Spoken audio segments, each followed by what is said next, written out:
Okay, so I saw this picture on my LinkedIn the other day of what looks like a bunch of trees growing on top of one giant tree. And so I read up on it and tried to figure out what it was. And so apparently this is a forestry technique in Japan called daisugi.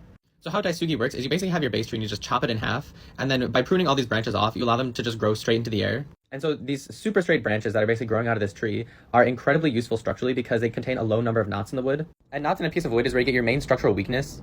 So because of using daisugi, the wood that's harvested from the top is about 140% as flexible as the base tree wood and 200% as dense and strong, which is incredible.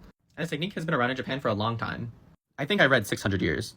And it's also similar to the European methods of pollarding like this, or copicing a tree, where you basically prune it right at the bottom so all the shoots just come straight out of the ground, which can be used in a similar sense of either controlling where the branches are growing or basically making these super fine branches to be used for wood harvesting. But yeah, this is just an incredible method of forestry and it looks completely stunning and the wood you get from it is incredible also.